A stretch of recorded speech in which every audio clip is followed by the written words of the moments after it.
తిరుమల తిరుపతి దేవస్థానం ఒకే రోజులో శ్రీవారి మెట్ల మార్గం నుండి వెళ్ళి అలాగే అక్కడ సిఆర్ఓ ఆఫీస్లో రూమ్స్ తీసుకొని స్వామివారి దర్శనం చేసుకోవడం ఎలా?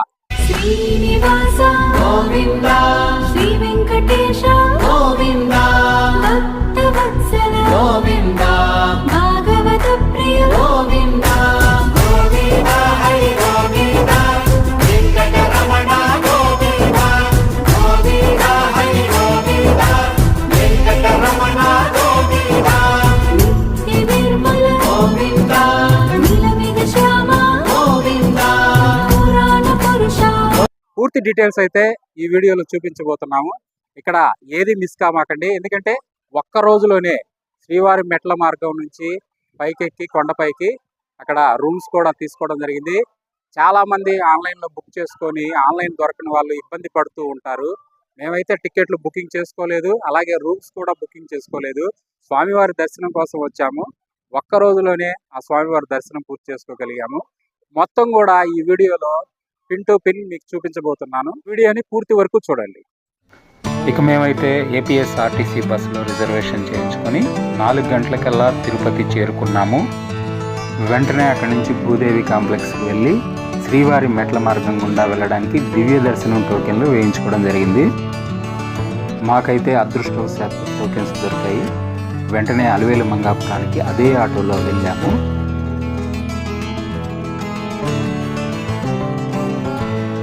ఇక మేమందరం కూడా ఫ్రెష్అప్ అయ్యి రెడీ అవ్వడానికి అలివేలు మంగాపురంలోనే రూమ్ తీసుకొని 6 గంటలకల్లా రెడీ అయ్యి బయటకు వచ్చాము.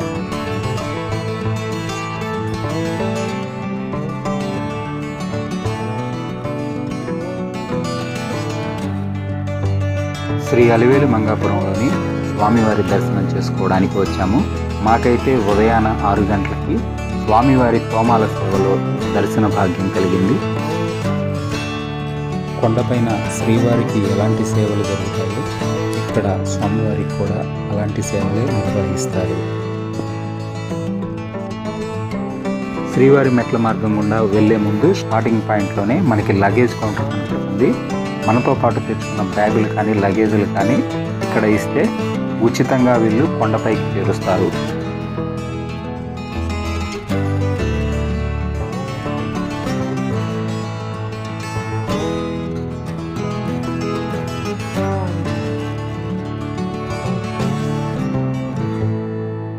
ఇక శ్రీవారి మెట్ల మార్గం స్టార్టింగ్ పాయింట్లో మనకి శంకు చక్రాలు, స్వామివారి నామాలు మనకి దర్శనమిస్తాయి.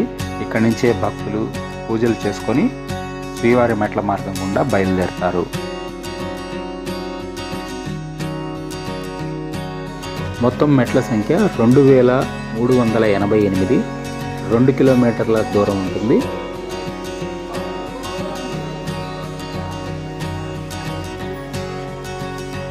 సాక్షాత్తు శ్రీ వెంకటేశ్వర స్వామి ఈ మెట్ల మార్గాన నడయాడినట్లు చెప్తారు. అందుకే శ్రీవారి మెట్ల మార్గం అని ఈ పేరు ప్రాచుర్యంలోకి వచ్చింది.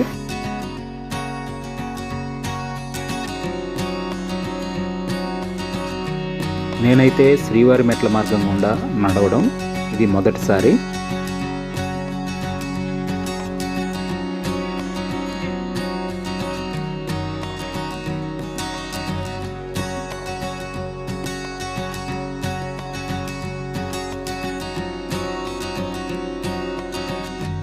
మెట్ల మార్గం గుండా వెళ్ళేటప్పుడు మనకి మండపాలు, ఆలయాలు ఎక్కువగా కనపడతాయి. శ్రీవారి మెట్ల మార్గం గుండా మాత్రం దేవాలయాలు కానీ ఇవేమీ రావు. ఒక మండపం అయితే కనపడింది. వచ్చే భక్తులకి మాత్రం వసతులకి టాయిలెట్స్, అలాగే మెట్ల మార్గం పొడవున మంచినీరు మాత్రం బాగా ఏర్పాటు చేశారు. అందమైన సెలయేరు మార్గం మధ్యలో మనకి కనపడుతుంది. ఇక్కడే మేము చాలాసేపు నిలబడి ఫొటోస్ కూడా తీసుకున్నాము.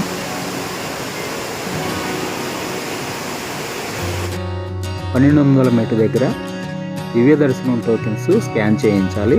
మనం తీసుకున్న ఏదైతే టోకెన్స్ దర్శనానికి ఎలాంటి ఇబ్బంది లేకుండా ఇక్కడ స్కాన్ చేసి పంపిస్తారు.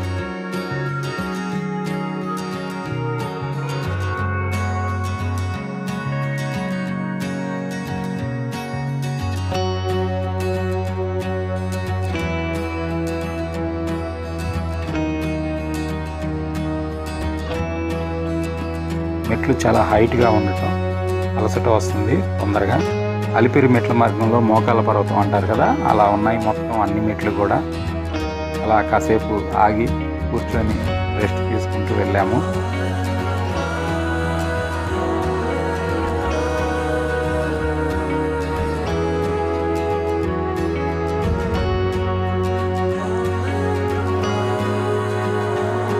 ఇక్కడి నుంచి చూస్తే మన స్టార్టింగ్ పాయింట్ మొదలైన అదిగో ఆ చివర కనపడుతున్నటువంటి ఆ పాయింట్ నుంచి ఇక్కడ దాకా వచ్చాము.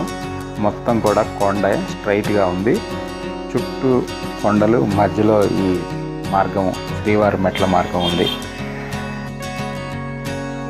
చాలాసేపటి తర్వాత ఇక్కడ బత్తాయి జ్యూస్ కనపడింది. ఇక వెంటనే మేమైతే కూర్చొని చక్కగా అక్కడే బత్తాయి జ్యూస్ తాగడం జరిగింది. మా బావ అయితే అతనికి హెల్ప్ కూడా చేశాడు.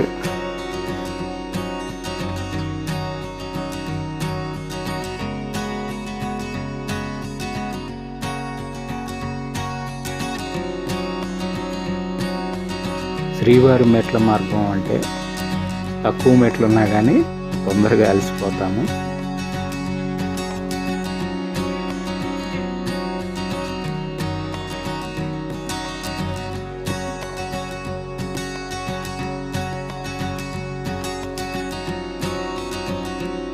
అమ్మయ్య, మొత్తానికైతే కొండపైకి చేరుకోవడం జరిగింది. చివరి పైన మెట్టుకి ఇక్కడ స్వామివారికి నమస్కారం చేసుకొని వస్తారు. మా బావ అయితే కింద ఎలాంటి చిరునవ్వుతో స్టార్ట్ చేశాడో పైకి వచ్చేసరికి కూడా అలసట లేకుండా అలాగే చిరునవ్వుతోటి కూర్చోవడం జరిగింది, అందరికంటే ముందు వచ్చి. మనం కింద ఇచ్చిన లగేజ్ మొత్తం కూడా ఇది ఈ కౌంటర్లోకి వస్తుంది. ఇక్కడ లగేజీ తిరిగి ఇచ్చి కేంద్రం అని ఉంది. ఇక్కడికి వచ్చి మనం ఆ టోకెన్ ఏదైతే చూపించామో మన బ్యాగులు మనం తీసుకొని వెళ్ళచ్చు. అక్కడి నుంచి వెంటనే లేట్ చేయకుండా సిఆర్ఓ ఆఫీస్కి అయితే రావడం జరిగింది. స్వామివారి రూమ్స్ ఆన్లైన్ బుకింగ్ చేసుకుని వారు ఎవరైతే ఇక్కడికి వచ్చి రూమ్ కోసం డైరెక్ట్గా తీసుకోవచ్చు. మాకైతే 1 గంటలో రూమ్ టోకెన్ వచ్చింది. కాకపోతే 3 గంటల దాకా అలాట్మెంట్ జరగలేదు. రూమ్ అలాట్మెంట్ అనేది అక్కడ ఉన్నటువంటి రద్దీని బట్టి ఇస్తారు. కొండపైకి చేరుకోగానే మధ్యాహ్నం మాకు 12 గంటలైంది. ఇక వెంటనే భోజనానికి శ్రీ వెంగమాంబ అన్నదాన కేంద్రానికి బయలుదేరి వెళ్ళాము. ఇక్కడ స్వామివారి నిత్య అన్నదానము ఉదయము, మధ్యాహ్నము, సాయంత్రము ప్రతిరోజు భక్తులకి ఇక్కడ నిత్య అన్నదాన కార్యక్రమం చాలా చక్కగా నిర్వహిస్తున్నారు టీటీడీ వారు.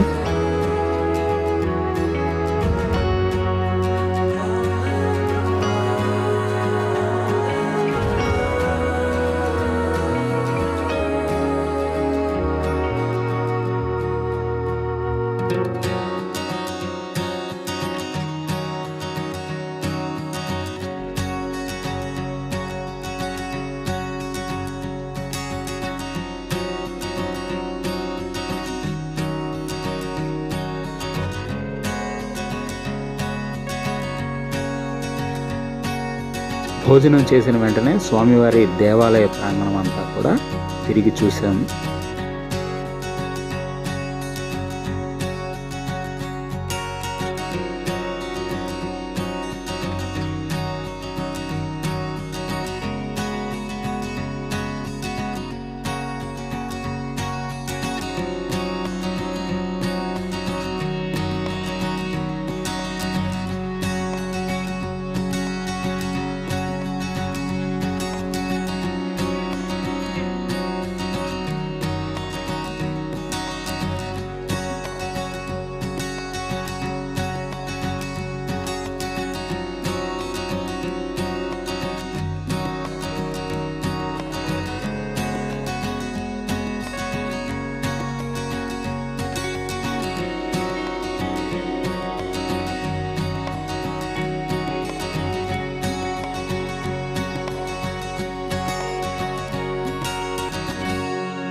ఇంకా మాకైతే స్వామివారి దివ్య దర్శనం 5 గంటల సమయంలో దర్శన టైం ఇచ్చారు.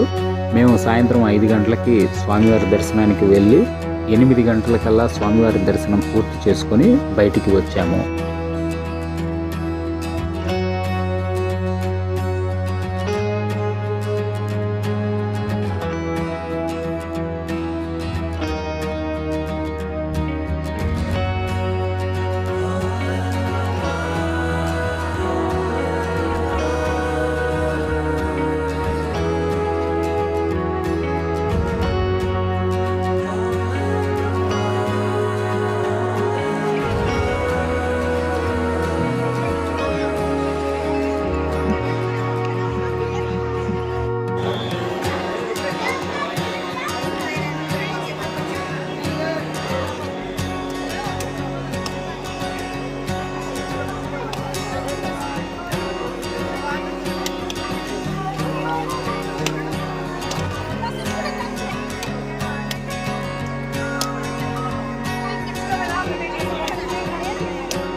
మేము దర్శనం చేసుకున్న రోజు స్వామివారి పుష్పయాగంలో మాకు దర్శన భాగ్యాన్ని కలిగించారు.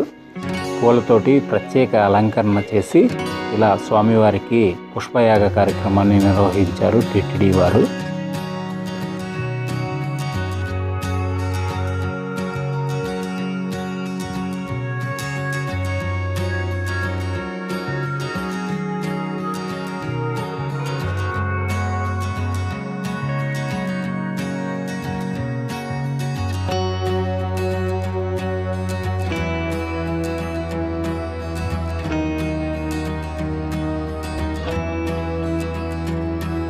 స్వామివారి లడ్డు ప్రసాద కేంద్రానికి వెళ్ళి స్వామివారి లడ్డు ప్రసాదాలను తీసుకోవడం జరిగింది.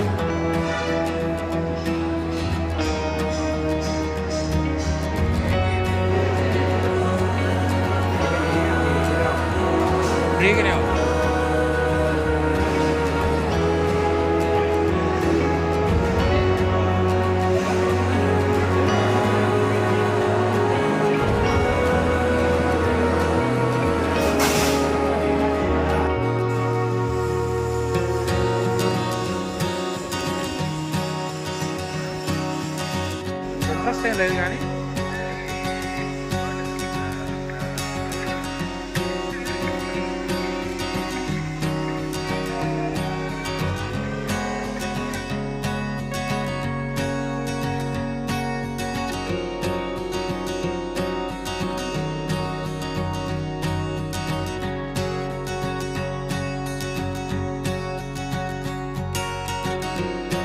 వరాహస్వామి దేవాలయం.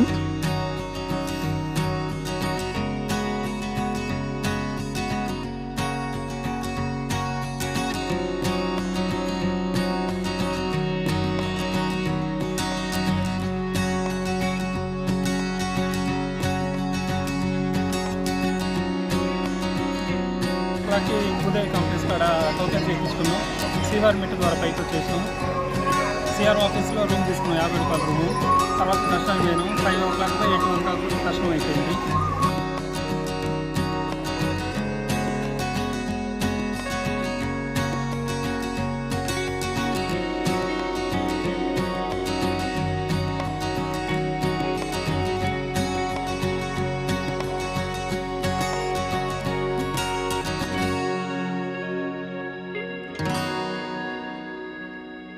వారి దర్శనం కోసం వచ్చే భక్తులకి టీటీడీ వారు ఉచిత బస్సు సర్వీసుల సౌకర్యాన్ని కూడా కల్పించారు. మనకి ఉచిత సర్వీస్ బస్సులు కూడా వస్తూ ఉంటాయి, కానీ కొంచెం ఓపికగా టైం వెచ్చించి ఉండేవారికి ఈ ఉచిత బస్సు సర్వీసులు చాలా బాగా ఉపయోగపడతాయి.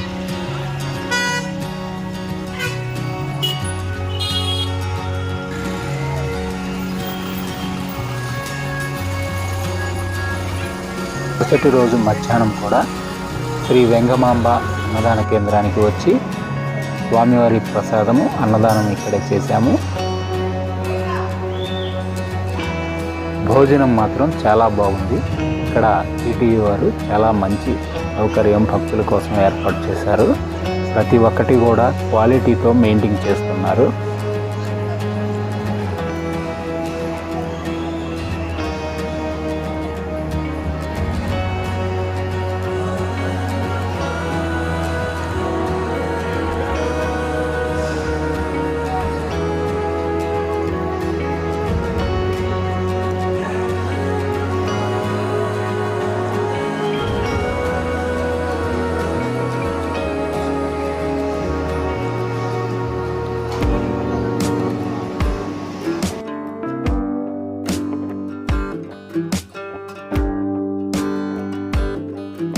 ఇంకా మరుసటి రోజు మాకు సిఆర్ఓ ఆఫీస్లో ఇచ్చిన రూమ్ చెక్అవుట్ చేసుకొని తిరుమల నుంచి తిరుపతికి కొండ క్రిందకి ఆర్టీసీ బస్ ప్రయాణం చేశాము.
మేమైతే 2 రోజుల ఈ తిరుపతి ప్రోగ్రాంలో స్వామివారు మాకు ఒక్క రోజులోనే దర్శన భాగ్యాన్ని కల్పించారు.